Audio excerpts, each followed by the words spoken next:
Hey guys, how's it going? This is Mushman182 bringing you some more Black Ops 2 gameplay today, and as you know, this game has come to the end of its life cycle. There isn't too much more what can be said about this game.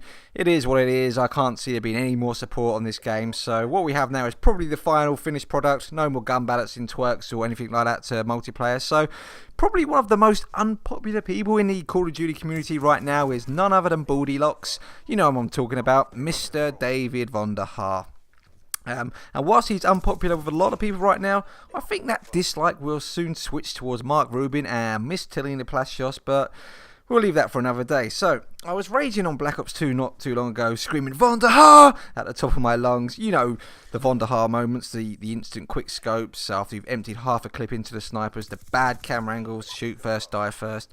Yeah, you know where I'm coming from. I know you know, and if you're denying that, then you've probably not played Black Ops 2 too much. But after I finished my rage, I thought I would do a bit of research on Mr. Vonderhaar. I wanted to know if he actually played his game so he knew what we were complaining about.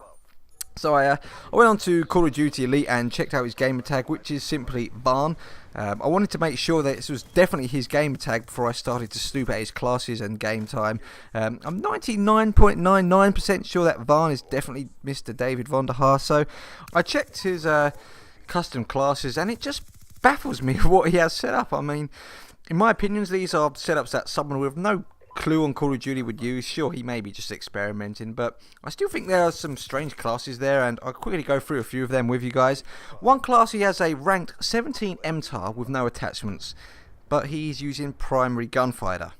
Yeah, he has flak jacket along with lightweight, and he's also using tactical mask and a tactical insertion. So he's using 7 points out of the pick 10 system and using primary gunfire with no attachments. Really, Varn? Really? And now, if you were using a pistol-only class, what would you use?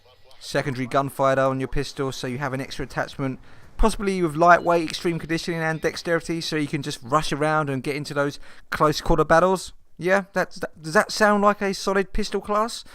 Not from our boy Mr. Vonderhaar. He's using lightweight, which makes sense, but everything else just doesn't really add up. He's using engineer along with the wildcard tactician. Really? Does anyone actually use tactician? Anyway, yeah, so tactician along with 2 EMP grenades, which I kind of guess does go with engineer, and then again a tactical insertion. Again, not using his full quota of 10 points, but only 7. Another class is his level 12 Scar, which he has a red dot sight and fast mags. That seems normal enough. Perks of flak jacket, toughness, and engineer. Yeah, again, that's solid enough. But then he's using tactician again, but only has 1 EMP grenade equipped. Again, so he's not using his allotted 10, but only using 8 this time, and not even using the benefits of tactician. The ones I mentioned are definitely his worst classes. He has other classes where he uses the full 10 points. They're not the best setups in the world. Classes like a silenced DSR, a KSG with fast mags, and of course our boy has a LMG target finder, of course, but there is not even one class where he's using lightweight, toughness, and dexterity. So as I said, not the best class setups in the world. Actually, he's using tactical insertion on pretty much every class. Is Vonderhaar boosting nuclear titles? I doubt it, but maybe you're intrigued to know what his KD is, and I can tell you it's 0.82. Now, this gets me thinking. Obviously, a KD of 0.082 is below average, and with some of the class setups he has, it shows that he's probably not the greatest and most knowledgeable player that Call of Duty has ever seen.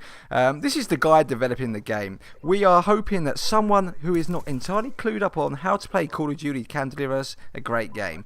To be fair, you know, Vonderhaar was in contact with the MLG community to help try and develop the game, and you can see that the maps reflect that. They are perfect for MLG.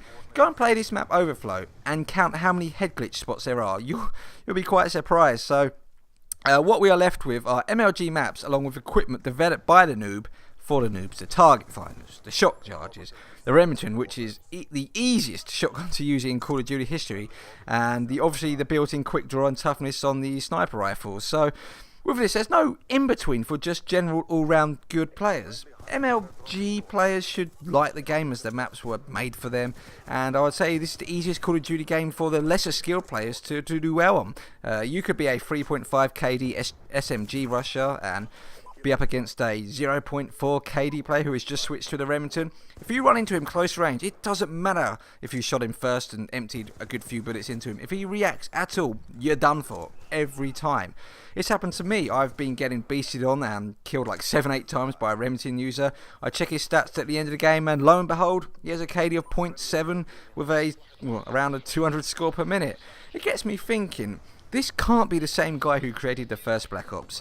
In my opinion, that game required a lot more gun skill. Even the most overpowered or overused gun, the FAMAS, still had recoil, whilst here in Black Ops 2, there's barely any guns which have a decent amount of recoil. So, whilst Vonderhaar tried using the MLG community to help make a game, I really think he should get advice from solid, good players who know what's good and bad for the game, guys who have been playing since the beginning, guys who have experience on the game and want to help make the game flourish. You know, people who have good ideas. For instance, Fisticuffs, Thunder, just a few names what comes to mind here. And obviously myself, of course. But to be honest, it's not rocket science to know what's bad for the game. I mean, has anyone ever thought that death streaks, target finders, heartbeat sensors, motion sensors, hunter killers and other cheap crap would generally be good for the game? I mean, really? Your Call of Duty veteran knows that these are bad ideas. Only terrible players who barely play the game would think that these ideas are any good at all. Call of Duty should, well, I think it should require an element of skill. There should be a skill gap so you can see the obvious difference of who is a great player to a good player, an average player to a bad player.